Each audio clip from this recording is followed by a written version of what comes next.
प्यारे बच्चों, आज हम एक नई कहानी पढ़ेंगे और कहानी का नाम है सईदा की अम्मा। इसके कथाकार हैं जाकिर हुसैन और चित्रकार हैं पूजा पोटनकुलम। और देखें इस कहानी में है क्या।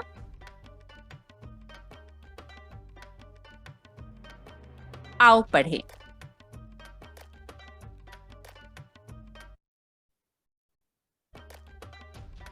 सईदा की अम्मा बहुत दिनों से बीमार थी।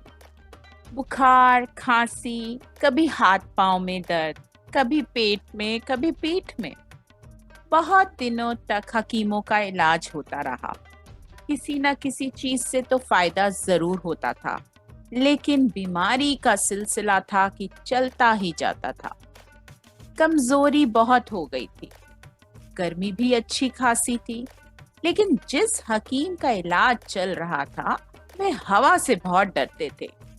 इसलिए सब खिड़कियां और दरवाजे बंद रखने की ताकीद कर दी थी। पड़ोसियों ने कहा कि डॉक्टर अंसारी साहब का इलाज करवाओ। माना उनकी फीस ज्यादा है, नुस्खे में दवाएं भी बहुत महंगी लिखते हैं, मगर जान है तो जहान है। सईदा की अम्मा बेचारी गरीब औरत थी, पर अब कहा कि कुछ गहने बेचूंगी और डॉक्टर साहब का ही इलाज करवाऊंगी।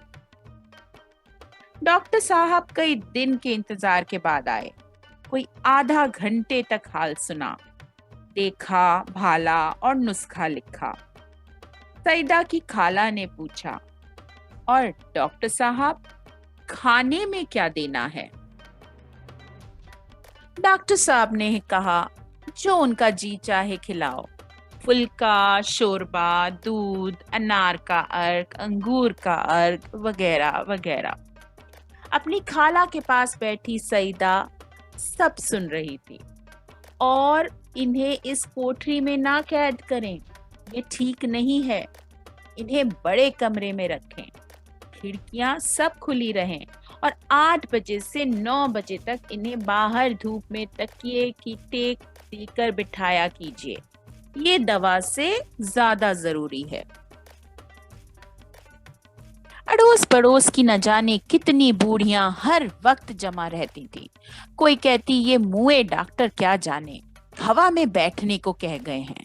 दूसरी कहती खांसी का ये हाल और दरवाजे खुले रखो, बुखार रोज आता है, धूप में बैठे। सईदा की अम्मा को ये बहस अच्छी नहीं लगती थी। बुढ़िया डॉक्टर साहब और उनके फन के मुत्तलिक बातें करती गईं और बराबर बिस्तर के पास पिच पिच पीक थूकती रही। आखिर सईदा की अम्मा से रहा ना गया। उन्होंने करवट ली और बोली, अब मैं चाहे मरूं चाहे जीऊं, डॉक्टर साहब ने जो कहा है वही करूंगी। बहन, अब तुम बड़े कमरे में मेरा बिस्तर ले चलो और सुबह से धूप में एक चारपाई बिछा दिया करो। बहन ने फौरन बड़े कमरे का अंगड़ खंगड़ हटाना शुरू किया और शाम तक बिस्तर उस कमरे में बिछा दिया। खिड़कियां दरवाजे खुले रहे। सईदा की अम्मा को खूब नींद आई और सुबह उठी तो तबीयत हल्की हल्की सी थी। अब 8 बजे का इंतजार शुरू हुआ, लेकिन खुदा का करम, 7:30 बजे से ही सारे आसमान पर बादल छा गए और सारे दिन धूप ना निकली। सईदा की अम्मा ने ठंडी सांस लेकर कहा, या अल्लाह, अगर धूप नहीं निकलेगी तो मैं कैसे अच्छी होंगी। सईदा भी खाट की पट्टी के पास अपनी गुड़िया को लिए खड़ी ये बातें सुन रही थी। उस दिन शाम को धूप निकली तो सईदा आंगन से दौड़ी हुई आई और बरामदे से ही चिल्लाई कि अम्मा अम्मा, देखो धूप निकली है।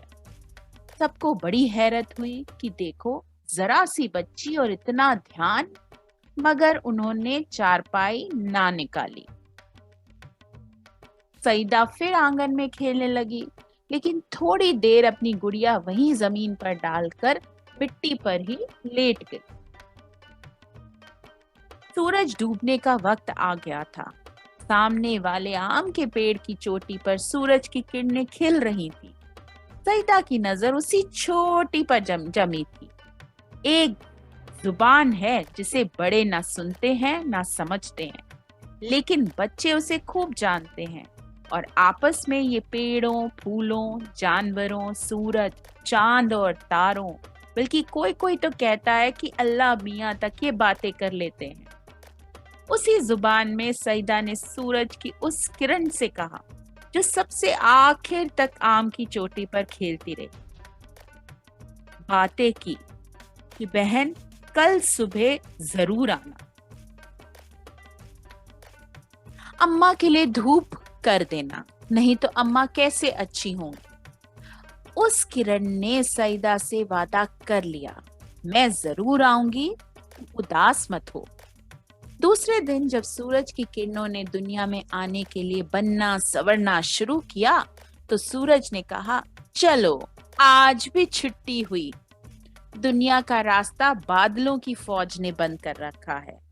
मगर वह किरण जिसने एक दिन पहले सईदा से बातें की थी, जरा आगे को बढ़ी और बोली, और अब मैं क्या करूं? मैं तो कल सईदा को जुबान दे चुकी हूँ कि सुबह जरूर आऊंगी और तुम्हारी अम्मा के लिए धूप करूंगी। नहीं तो वह अच्छी कैसे होंगी? ये कमबख्त बादलों की फौज, मेरा बस चले तो बस। दूसरी बहनों को भी ख्याल हुआ कि इस किरण की बात हेठी ना हो। सईदा क्या कहेगी कि अब आसमान के लोग भी झूठ बोलने लगे। सब के सब सूरज से लिपट पड़ी कि आज तो जरूर दुनिया को जाएंगी, आज तो जरूर जाएंगी। सूरज ने कहा, अच्छा तुम्हारी खुशी, चलो, मगर बादलों की फौज में तमाम कीचड़ होती है, तुम्हारे सारे कपड़े नाश हो जाएंगे। मगर किरणें कहाँ सुनती। सबने कहा, हम कपड़े बचा लेंगे। आखिर यह कहकर उन्होंने जमीन की ओर रुख किया। ये नन्ही किरणें बादलों की फौज को भला क्या हटाती, मगर उनमें गर्मी तो होती है। एक जगह बादलों की फौज के एक टुकड़े पर बराबर घंटे भर जा चमकी तो फौज का ये दस्ता मारे गर्मी के घबरा उठा और एक तरफ को हट गया। बस क्या था, किरणों को रास्ता मिल गया। ये देखते देखते दुनिया में पहुंच गई और सीधी सईदा की अम्मा के आंगन में उतरी। सईदा सुबह से बादलों को देख रही थी और उदास बैठी थी, किसी से कुछ कहती भी ना थी।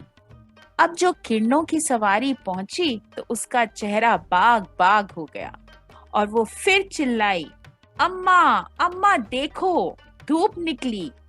बच्ची की उस बात से अम्मा पर बड़ा असर पड़ा और उनकी आंखों में मोहब्बत के आंसू भर आए। सईदा की खाला ने आंगन में हर सिंगार के पेड़ के पास धूप में चारपाई डाल दी। सईदा की अम्मा घंटे भर तक धूप में बैठी रहीं। महीनों बाद छोटे से बंद कमरे से निकलकर धूप और ताजा हवा में निकली थी, इसलिए लगता था कि नई दुनिया में आ गई।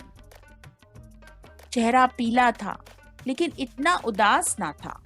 आंखों में नई रोशनी सी आ गई थी। सईदा भी मामूल से ज्यादा खुश थी। अम्मा ने उसे गोद में उठा लिया और खूब चूमा। हवा की झोंकों से उस वक्त हर सिंगार के बहुत से फूल सईदा की अम्मा की गोद में गिरे।